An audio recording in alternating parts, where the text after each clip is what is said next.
Hey folks, Serdar here with another episode of Dev with Serdar. And in this episode, it's part two of our series about setting up a Django project in Python in 2023. In the first episode, we set up the basics for a Django project, the project layout, the initial app, and the database it uses. And now it's time to start actually creating our app, to create the bare bones of the code, and to create the data model behind it and some data to go with it. Now, a user interacts with Django by visiting it with their web browser. Whenever they visit a Django site, they trigger a function that you've written, one that's typically associated with a specific route or URL in the site. These functions do some work and return some HTML that gets displayed in the browser. And we call these functions views. So the first thing we want to do to make our Django project interactive is to create a simple view. Now, when we created our Django project and our first app in it, we got some placeholder modules for where to put things like views.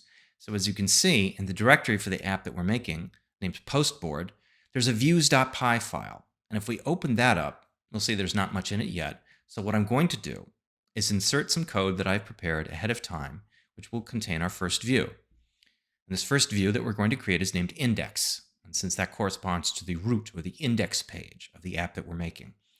And it uses a common mechanism in Django for returning responses to the client, which is the HTTP response object. It creates some HTTP response from a string, returns that, and then that gets converted into HTML by Django and sent back up to the browser. Now, a more complex response will, of course, have a lot more moving parts in this, but this is just a placeholder to show you how the basic operation works. Now, I should also note that this view doesn't actually do anything, because we haven't told the rest of the app what to do with it. We haven't assigned it to a route or a URL. If we visit the site right now, there's no way to access this function.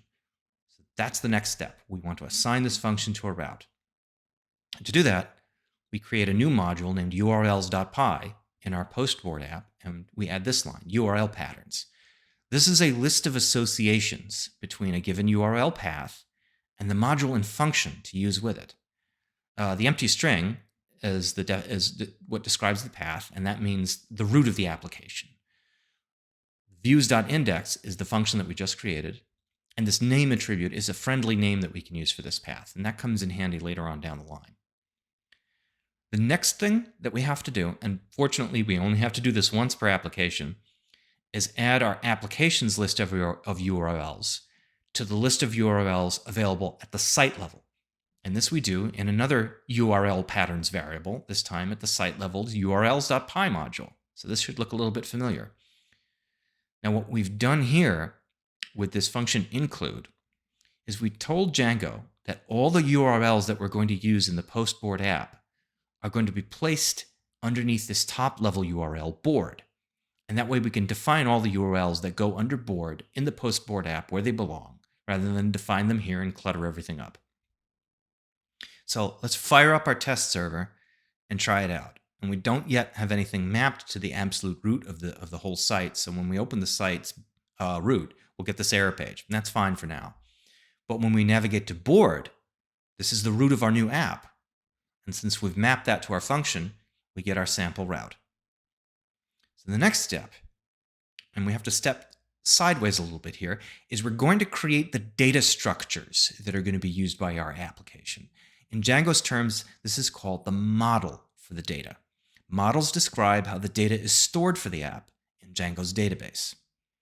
And in Python terms, a model is just a Python class. Each class we create corresponds to some table in the Django database, and each attribute in the class corresponds to a column that's stored in that table. So our easy example is going to be our anonymous message board. And for that, we're going to have one table for starters, and it's only going to have two columns. It's going to have the text of a post, which is a character field, and the time it was made, which was a date and time field.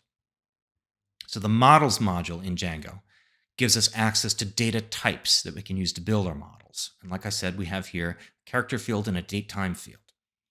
And a handy thing about Django's model system is each of the field types gives us a lot of optional attributes that we can use to fine-tune their behaviors. With char field, for instance, we can specify the maximum length of that field. So here it's 200 characters.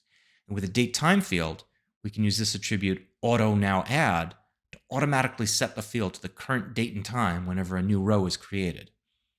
And for all of the field types, we can provide as the first positional argument an optional user-friendly name. And again, that's something that comes in handy later on down the line. Now, once we've created the model description in our app, we do need to go through some more steps to have it actually set up and ready for use. If we just change what's in the models module, it doesn't make any other changes automatically. It doesn't change our underlying database, and it doesn't make the app aware of it. That's by design. That's so we can work on the code independently of the changes to the data. So the first thing we have to do is activate the model. And to do this, we go to the settings for our site and we include an entry in the installed apps variable to point to our postboard app. And again, this is one of those things that we only have to do once per app. So we use postboard.apps.postboardconfig in installed apps. Now, if we look at what that points to, by the way, that is a class that was automatically generated by the app setup process, and it holds information about the app's database configuration. So now the site at large is aware that this app, Postboard, has a database configuration. So now we need to generate the migration for the data. I talked about this last time. A migration takes all the stuff that we've put into the models module for our app, compares it with whatever previous state it had, and generates a description of what to change in the underlying database to bring the database and the description of our data into sync with each other. So to do this, to create this migration, we type Python manage.py make migrations, and then the app that we're making the migrations for, which is Postboard. And this generates all of the changes to be made and makes a script out of it. And once that script's ready to go, we can run it with Python manage.py migrate. And now the database table for our app has been created and is ready to use in the database. It's in sync with the description that we made of it. One more thing that we should do at this stage is allow the admin panel for our site access to the app's data structures that we just created so that we can work with them through the admin site. We originally saw the admin panel at the end of the first installment where we were working with user accounts. So in order to make the admin site aware of our database, we go to the admin.py module in our app and we register the models with it. So when we save this and we relaunch our site and we go to the admin panel, you'll see that we can inspect the table that we created.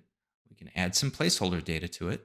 We can delete records. We can modify existing records. We can do whatever we like. So as of the end of step 2, here is what we have. We have a working Django site. We have a single app in it. That app has one base route or URL, which returns a stock response. And on the back end, we've got the data structure that we're going to use in our app. And we've got ways to manage those data structures in the admin system, where we've added a bit of sample data. Now, you're probably wondering why we want to build sites like this from the back out, as it were, from the data structure forward. And this is because without the data structures and without some data in them, it gets harder to figure out the actual behaviors that our site needs to have. The front end, the look and the feel of the site, is separate by design, and so we can focus on building it out and changing it later.